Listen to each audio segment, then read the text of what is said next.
Guys आज हम लोग बायोटेक्नोलॉजी एंड इट्स एप्लीकेशन का रिवीजन करेंगे। तो यहाँ पे उतना इम्पोर्टेंट नहीं है, इम्पोर्टेंट है आपका यहाँ से।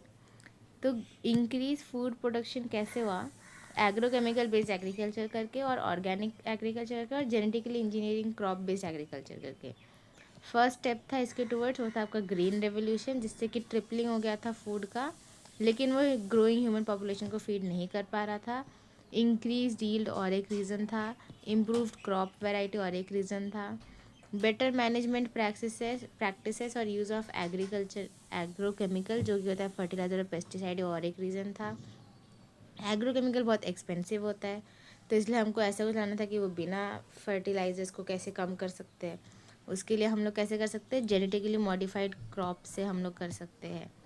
प्लांट बैक्टीरिया फंगी और एनिमल उनके जीन्स को हम लोग ऑल्टर करके मैनिपुलेट करके हम लोग जेनेटिकली मॉडिफाइड कर देते हैं उन ऑर्गेनिज्म को, उसको जेनेटिकली मॉडिफाइड ऑर्गेनिज्म बोलते हैं। ये इस इनके पास क्या होता है जेनेटिकली मॉडिफिकेशन में, ये क्रॉप को ज़्यादा टॉलरेंट बना देता है एबायोटिक स्ट्रेसेस के साथ, रिड्यूस कर देता है रिलायंस केमिकल पेस्टिसाइड में, और इंक्रीज कर देता है एफिशिएंसी ऑफ मिनरल यूसेज, और जो एनहेंस कर देता है न्यूट्रिशनल वैल्यू जैसे कि विटामिन ए एनरिच्ड राइस।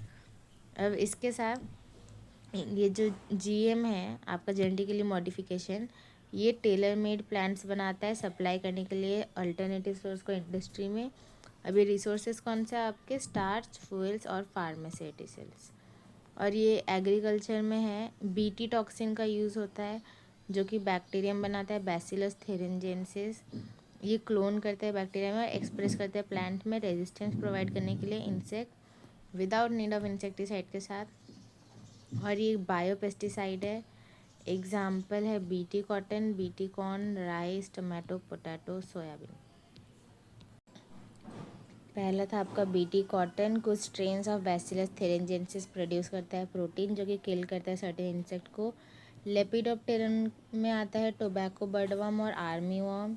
कोलियोप्टेरन में आता है बीटल, और डिप्टेरन मतलब कि दो पेयर ऑफ विंग्स वाले फ्लाइज और मॉस्किटो।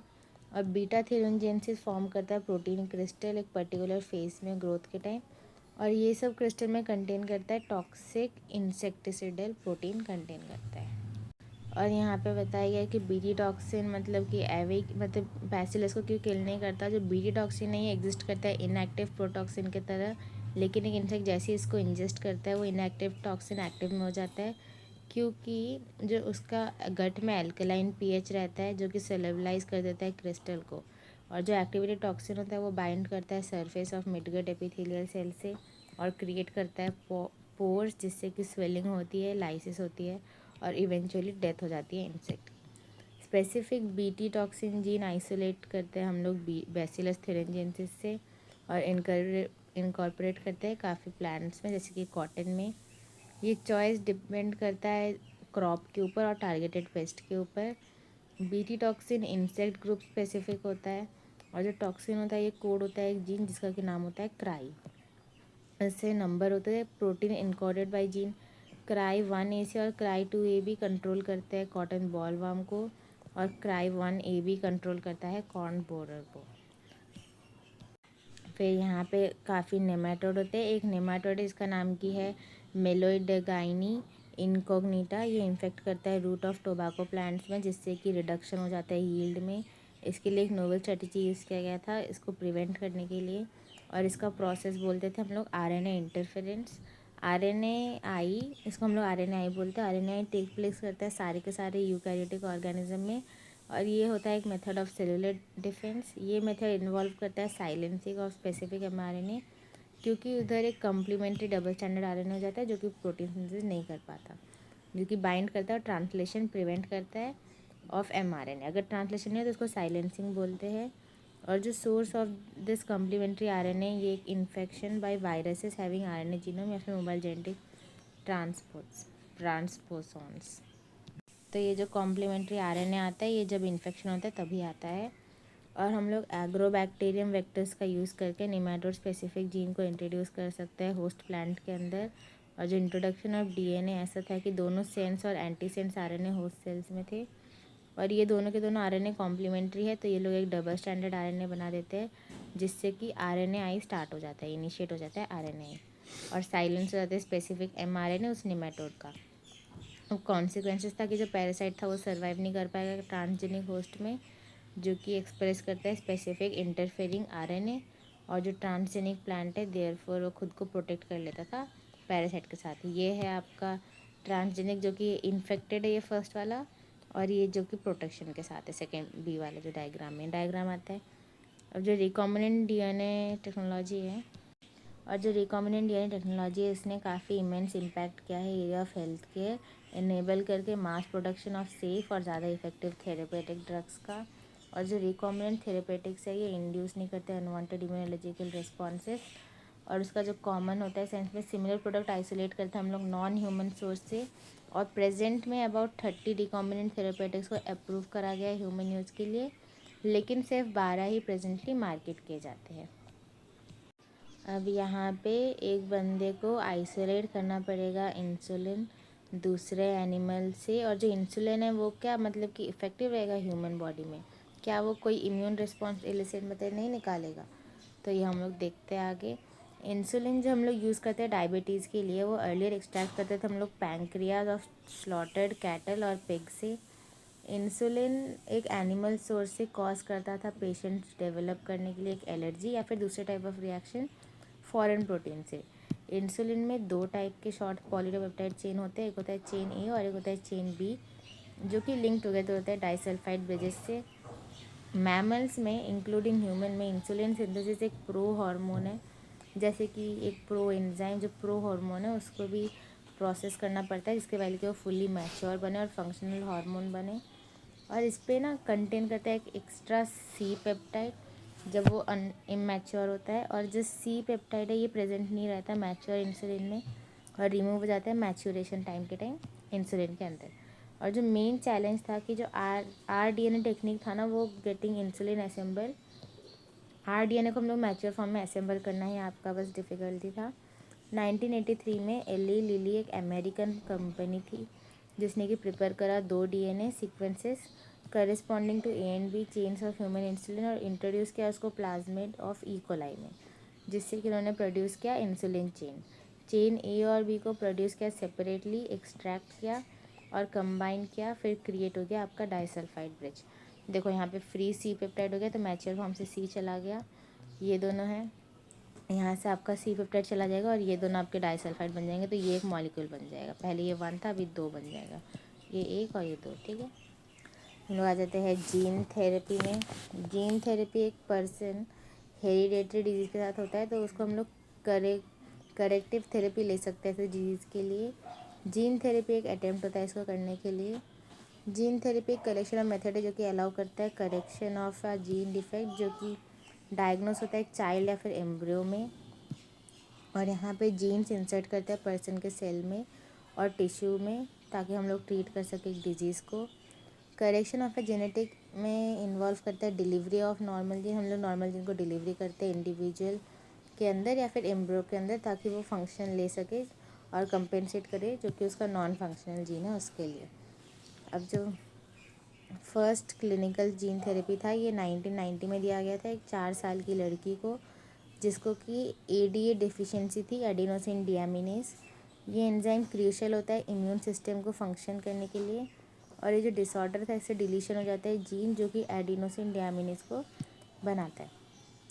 कुछ चिल्ड्रन में एडीए डिफिशिएंसी क्योर हो सकता है बोन मैरो ट्रांसप्लांटेशन से, और इसका सेकेंड तरीका है कि ट्रीट हो सकता है एंजाइम रिप्लेसमेंट थेरेपी से, जिस पे कि फंक्शनल एडीए देते हैं इंजेक्शन के थ्रू में, और जिस पे कि और लेकिन जो प्रॉब्लम है कि दोनों के दोनों कम्प्लीटली क्यूरेटिव नहीं है, तो इसलिए हमने फिर जीन थेरेपी के तरफ गए। इस पे जो लिम्फोसाइट होते हैं ब्लड से पेशेंट को लेते हैं, एक कल्चर में ग्रो करते हैं बाहर बॉडी के, और एक फंक्शनल एडीए और सी डीएनए लेते हैं। सी डीएनए होता है कॉम्प्लीमेंट्री डीएनए, एक रेट्रोवायरल वेक्टर का यूज़ करके फिर उसको इंट्रोड्यूस करते हैं इस लिम्फोसाइट के अंदर, फिर उसको वापस पेशेंट के अंदर वापस उसके डब्ल्यूबीसी को डाल देते हैं।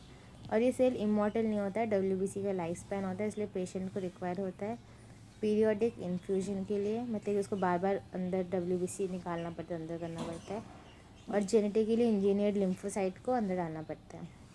हाउएवर अगर जीन आइसोलेट करें मैरो सेल से और प्रोड्यूस करे एडीए अगर बोन मैरो सेल में करें अर्ली एम्ब्रियोनिक स्टेज में, तो फिर ये परमानेंट क्योर हो सकता है।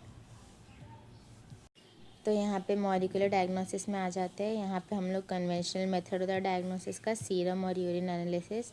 अर्ली डिटेक्शन इस पे पॉसिबल नहीं हो जाता है, लेकिन रिकॉम्बिनेंट डीएनए टेक्नोलॉजी और पॉलीमरेज चेन रिएक्शन मतलब कि पीसीआर और एंजाइम लिंक्ड इम्यूनोसॉर्बेंट ऐसे एलाइसा, ये कुछ टेक्निक्स है जो कि पर्पस करते हैं अर्ली डायग्नोसिस का।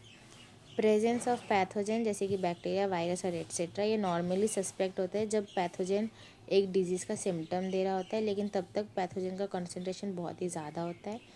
हाउएवर बहुत ही कम कॉन्सेंट्रेशन का एक बैक्टीरिया या फिर वायरस जो रहता है, तो फिर उस टाइम सिम्टम्स विजिबल ही नहीं होते, तो इसलिए हम लोग उसको तब डिटेक्ट कर सकते हैं एम्पलीफिकेशन उसका न्यूक्लिक एसिड को करके बाय पीसीआर का यूज़ करते हैं। तो फिर पीसीआर अब रूटीनली यूज़ होता है, हम लोग एचआईवी सस्पेक्टेड एड्स पेशेंट के लिए यूज़ करते हैं पीसीआर, और ये म्यूटेशन और जीन सस्पेक्टेड कैंसर पेशेंट में भी यूज़ होता है। और ये एक पावरफुल टेक्निक है जिसपे कि आइडेंटिफाई करते हैं काफ़ी दूसरे जेनेटिक डिसऑर्डर। एक सिंगल स्टैंडर्ड डीएनए इस पे बता रही कि क्या होता है। एक सिंगल स्टैंडर्ड डीएनए या फिर आरएनए को टैग करते हैं रेडियो एक्टिव मॉलिक्यूल के साथ, जिसको कि प्रॉप बोलते हैं। इसको हम लोग हाइब्रिडाइज करते हैं उसके कॉम्प्लीमेंट्री डीएनए के साथ। अगर अगर यूजिंग ऑटो रेडियोग्राफी, और अगर जो क्लोन अगर बन गया म्यूटेटेड जीन के साथ, अगर जो क्लोन है वो म्यूटेटेड जीन के साथ कॉम्प्लीमेंट्रिटी नहीं दिखाएगा तो वो नहीं जोड़ेगा, तो म्यूटेटेड जीन नहीं दिखेगा आपको ऑटो रेडियोग्राफी में, बाकी सब दिखेगा। फोटोग्राफी फिल्म में नहीं दिखेगा क्योंकि जो प्रोब है वो कॉम्प्लीमेंट्री नहीं रहता है म्यूटेटेड जीन के साथ।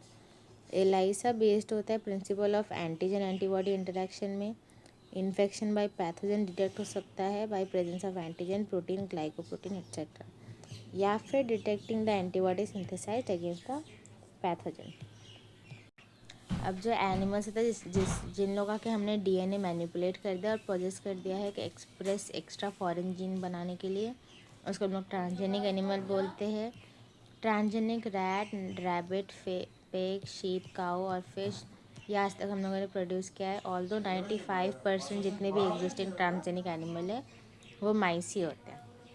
अब जो नॉर्मल फिजियोलॉजिकली अनडेवलपमेंट होता है, ट्रांसजेनिक एनिमल्स हम लोग स्पेसिफिकली डिज़ाइन करते हैं स्टडी करने के लिए कैसे जीन्स रेगुलेट होते हैं और कैसे वह अफेक्ट कर सकते हैं नॉर्मल फंक्शन बॉडी के और इसका डेवलपमेंट। जैसे कि स्टडी ऑफ कॉम्प्लेक्स फैक्टर में इन्वॉल्व होता है ग्रोथ, जैसे कि इंसुलिन लाइक ग्रोथ फैक्टर, और ऐसे जीन को इंट्रोड्यूस करके दूसरे स्पीशी को हम लोग ऑल्टर कर देते हैं उनका फॉर्मेशन इस फैक्टर का, और स्टडी करते हैं बायोलॉजिकल इफेक्ट, जिससे कि रिजल्ट होता है इंफॉर्मेशन ऑब्टेन होता है बायोलॉजिकल रोल का उस फैक्टर का बॉडी में कि वो काम क्या करता है बायोलॉजिकल फैक्टर। और as a study of disease में काफ़ी ट्रांसजेनिक एनिमल डिजीज़ डिज़ाइन होते हैं इंक्रीज़ करने के लिए हमारे अंडरस्टैंडिंग में कैसे जीन्स कंट्रीब्यूट करते हैं डेवलपमेंट ऑफ डिजीज़ में। ये स्पेसिफिकली होता है सर्व करने के लिए एक मॉडल जैसे ह्यूमन डिजीज़ के लिए, ताकि इन्वेस्टिगेशन कर सके न्यू ट्रीटमेंट के लिए डिजीज़ में, जो कि पॉसिबल हो सकता है। आज की दुनिया में ट्रांसजेनिक मॉडल एग्जिस्ट करते हैं काफ़ी ह्यूमन डिजीज़ के लिए, जैसे कि cancer, cystic fibrosis, rheumatoid arthritis और अल्जाइमर्स। और यदि बायोलॉजिकल प्रोडक्ट में यहाँ पे जो ट्रांसजेनिक एनिमल होता है ये प्रोड्यूस करते हैं यूजफुल बायोलॉजिकल प्रोडक्ट, जो कि क्रिएट हो सकता है introduction of portion of DNA या फिर जीन के साथ, जो कि कोड करता है एक पर्टिकुलर प्रोडक्ट के लिए, जैसे कि ह्यूमन प्रोटीन अल्फ़ा 1 एंटीट्रिप्सिन, जो कि यूज़ होता है ट्रीट करने के लिए एम्फाइसेमा, और सिमिलर अटेम्प्ट बनते हैं फॉर ट्रीटमेंट ऑफ फिनाइल क्यूटोनूरिया और सिस्टिक फाइब्रोसिस। 1997 में एक फर्स्ट ट्रांसजेनिक काऊ बना था जिसका नाम था रोज़ी, जो कि एक मिल्क बनाता था और वो बहुत ही प्रोटीन एनरिच्ड मिल्क था। 2.54 ग्राम प्रोटीन था पर लीटर में, और जो मिल्क था वो कंटेन करता था ह्यूमन अल्फ़ा लैक्टोल्ब्यूमिन, और ये न्यूट्रिशनली एक ज़्यादा बैलेंस प्रोडक्ट था ह्यूमन बेबीज़ के लिए as compare to natural cow milk. आ जाते हैं वैक्सीन सेफ्टी में। जो ट्रांसजेनिक माइज होता है ये डेवलप होता है using testing the safety of vaccine के लिए, जिसके पहले कि हम उसको ह्यूमन में यूज़ करें। ट्रांसजेनिक माइज यूज़ करते हैं पोलियो वैक्सीन के लिए, और ये सक्सेसफुल होता है तो फिर हम लोग इसको रिप्लेस कर देते हैं यूज़ ऑफ मंकी में, ताकि हम लोग उसका सेफ्टी कर सकते हैं बैचेस ऑफ वैक्सीन में। अब केमिकल सेफ्टी टेस्टिंग में इसको हम लोग बोलते हैं टॉक्सिसिटी सेफ्टी टेस्टिंग जो प्रोसीजर होता है ये सेम होता है, use for testing toxicity of drugs के लिए काम आता है ये। ट्रांसजेनिक जी एनिमल्स ऐसे बना देते हैं कि ये लोग कैरी करते हैं जीन्स जो कि उनको ज़्यादा सेंसिटिव बनाते हैं टॉक्सिक सब्सटेंस के साथ as compare to non transgenic animals. ये फिर एक्सपोज होता है टॉक्सिक सब्सटेंस के साथ और इफेक्ट को हम लोग स्टडी करते हैं। टॉक्सिसिटी टेस्टिंग एक ऐसा एनिमल हमको अलाउ करता है कि हमको रिजल्ट मिले कम टाइम में, इसलिए हम लोग ज़्यादा उसको उसके बनाते हैं, मतलब कि ज़्यादा सेंसिटिव बनाते हैं। तो हम लोग आ जाते हैं एथिकल इशू में। जो मैनिपुलेशन ऑफ लिविंग ऑर्गेनिज्म होता है ह्यूमन रेस से, ये ऐसे नहीं मतलब चलते नहीं रह जा सकता विदाउट रेगुलेशन। कुछ एथिकल स्टैंडर्ड्स रिक्वायर होते हैं एवेलुएट करने के लिए मोरालिटी ह्यूमन एक्टिविटी के लिए, जो कि हेल्प कर सकता है या तो हार्म कर सकता है लिविंग ऑर्गेनिज्म को। अब बायोलॉजिकल, इसके लिए जेनेटिकली मॉडिफिकेशन का अनप्रेडिक्टेबल रिजल्ट हो सकता है, जो कि ऑर्गेनिज्म को इंट्रोड्यूस कर सकते हैं इकोसिस्टम में। देयरफॉर जो इंडियन गवर्नमेंट ने सेटअप की ऑर्गेनाइजेशन जैसे कि GEAC, genetic engineering approval community, जो कि डिसीजन बनाता है regarding validity of GM research और safety of introduction GM organism for public services. GM मतलब जीन मॉडिफिकेशन। अब जो modification usages of living organism होता है पब्लिक सर्विस के, जैसे कि फूड और मेडिसिन सोर्सेज, ये भी क्रिएट करता है प्रॉब्लम पेटेंट्स के साथ और ग्रांट करता है वही चीज़ पेटेंट्स ही करता है। तो हम लोग आ जाते हैं अब यहाँ पे राइस एक इम्पॉर्टेंट फूड ग्रेन होता है जो कि प्रेजेंट 1000 ऑफ ईयर बैक में था एशियन एग्रीकल्चर हिस्ट्री में। 2 लाख वैरायटी होता है राइस का इंडिया में, सिर्फ इंडिया में। और जो डाइवर्सिटी ऑफ राइस है इंडिया में सबसे ज़्यादा रिच है पूरे के पूरे वर्ल्ड में। बासमती राइस डिस्टिंक्ट होता है उसके यूनिक एरोमा और फ्लेवर के लिए, और 27 डॉक्यूमेंटेड वैरायटी ऑफ बासमती है इंडिया में।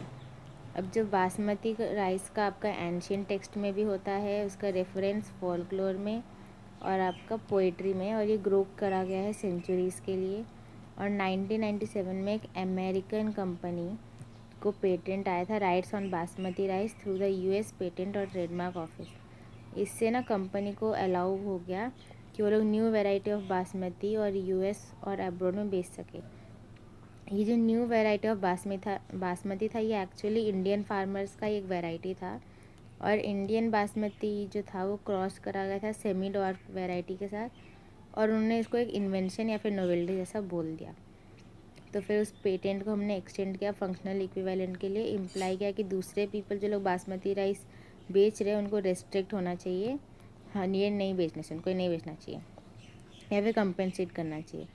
तो इसलिए इस पेटेंट यूज़ के लिए काफ़ी अटेम्प्ट हुए, और प्रोडक्ट और processes based on Indian traditional herbal medicine जैसे कि टर्मरिक, नीम। अगर विजिलेंट नहीं है, अगर इसको नहीं लिखे तो फिर जो अगर इमीडिएटली अगर हम लोग ना बोले कि हमने इसको ढूंढ चुका है, और हम लोग पेटेंट रिलीज़ ना करें तो दूसरे कंट्री और इंडिविजुअल हमारे रिच लेगेसी से पैसा कमा सकते हैं और हम लोग उसके बारे में कुछ भी नहीं कर सकते। बायो पायरेसी एक टर्म होता है यूज़ करने के लिए refer bio resources by multinational company और दूसरे ऑर्गेनाइजेशन प्रॉपर ऑथराइजेशन के बिना ये लोग इधर उधर बेचते रहते हैं और कंपेंसेटरी पेमेंट भी नहीं करते, और पीपल कंसेंट भी नहीं रहते जिसका माल चोरी हो रहा है। तो इसलिए most of the industrialise nation rich होते हैं फाइनेंशियली लेकिन पुअर होते हैं बायोडाइवर्सिटी और ट्रेडिशनल नॉलेज में। इन कॉन्ट्रास्ट जो डेवलपिंग और अंडर डेवलप्ड वर्ल्ड है वो रिच रहता है बायोडाइवर्सिटी और ट्रेडिशनल नॉलेज में related to bioresources. Traditional knowledge related to bioresources exploit हो सकता है डेवलप करने के लिए मॉडल एप्लीकेशन के लिए, और यूज़ हो सकता है टाइम बचाने के लिए एफर्ट एक्सपेंडिचर उसके कमर्शलाइजेशन के टाइम। अब वहाँ पे ग्रोइंग रियलाइजेशन हुआ है इनजस्टिस का, इनएडिक्वेट कंपनसेशन और benefit sharing between developing country के बीच में। देयरफॉर कुछ नेशन जो डेवलपिंग लॉज है वो लोग लॉज डेवलप कर रहे हैं ताकि प्रिवेंट हो ऐसे अनऑथराइज्ड एक्सप्लॉयटेशन उनके रिसोर्सेज का और ट्रेडिशनल नॉलेज का। जो इंडियन पार्लियामेंट है उसने रिसेंटली क्लियर करा है second amendment of India patent bill, और ऐसे इशू को कंसिडरेशन में लेते हुए जिसपे कि इंक्लूड होता है आपका पेटेंट टर्म इमरजेंसी प्रोविज़न और रिसर्च और डेवलपमेंट इनिशिएटिव।